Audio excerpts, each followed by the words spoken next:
Recherche de mon grand-père Galet Germain, prisonnier de guerre en Allemagne. Je sais qu'il a été prisonnier à Dunkerque, puis a travaillé dans des fermes en Allemagne.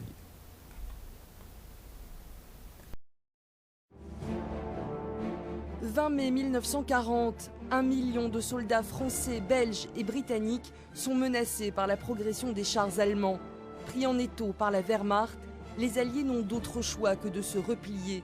La mer semble la meilleure solution, les plages de Dunkerque les mieux situées. L'opération Dynamo est née du nom du QG situé sous le château de Douvres. Elle se déroulera du 26 mai au 4 juin 1940, 9 jours seulement, mais un tournant dans la Seconde Guerre mondiale. Sous la direction du vice-amiral Ramsay, 848 navires sont réquisitionnés, du destroyer au yacht, des dragueurs de mines aux simples chalutiers ou péniches. La désormais célèbre armada des Little Ships permettra le transport de 338 226 combattants vers les côtes anglaises, dont un tiers de soldats français. La plus importante opération de rembarquement de toute l'histoire militaire. Il a fallu faire vite, on s'est jeté à l'eau comme on a pu, à moitié déshabillé quand on pouvait. Pendant ce temps-là, il y avait quand même les avions qui continuaient de mitrailler. Malgré le support de la Royal Air Force, encerclée par les troupes ennemies, l'évacuation est compliquée. Le principal danger vient des airs. Un chapelet de bombes s'abat sur Dunkerque et ses environs. 1000 civils seront tués dans les bombardements allemands, 5000 soldats périront en mer, 35 000 seront faits prisonniers.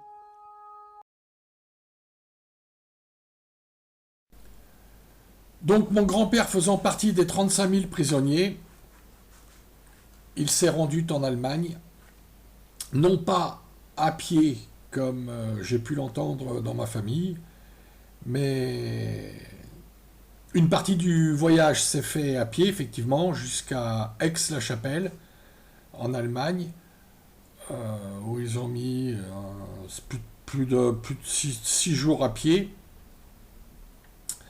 Et ensuite, à Aix-la-Chapelle, ils ont été embarqués dans des wagons à bestiaux jusqu'à leur destination finale Donc en j'ai Allemagne. tapé sur internet liste des prisonniers de guerre et je suis tombé sur ce site Gallica. Voilà, où il y avait les listes officielles de prisonniers français d'après les renseignements fournis par l'autorité militaire allemande.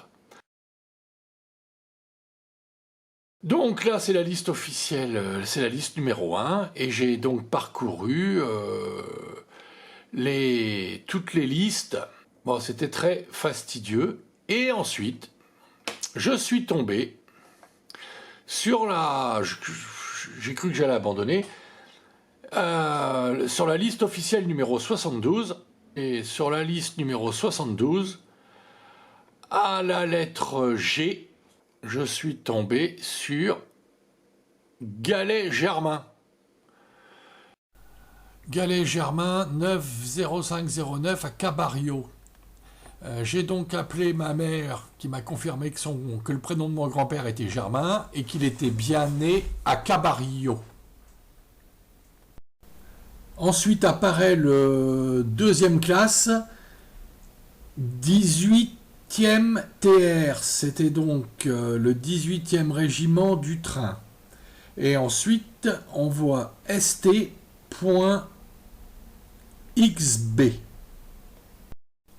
Et ensuite, à la fin, on voit STXB. Alors, qu'est-ce que veut dire STXB? Il faut se reporter à l'adresse des camps, où là, on retrouve bien le Stalag XB, ce qui est Sandbostel. Donc, le Stalag XB à Sandbostel,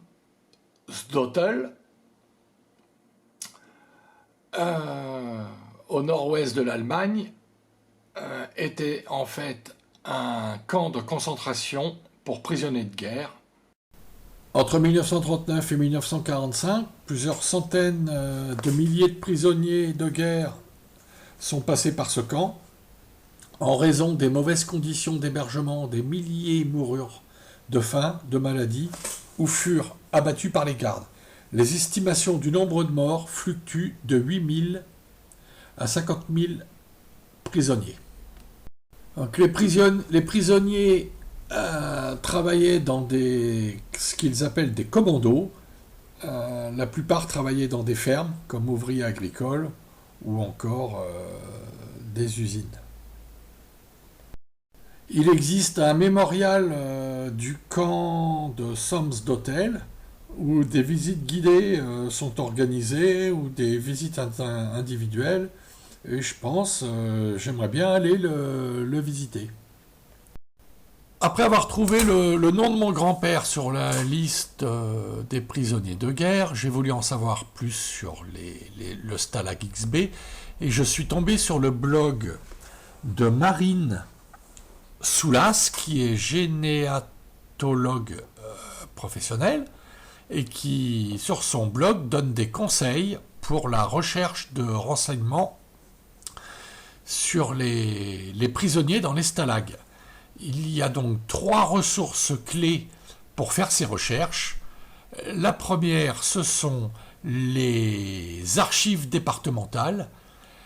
Alors, pour rechercher la fiche militaire du détenu, de mon grand-père.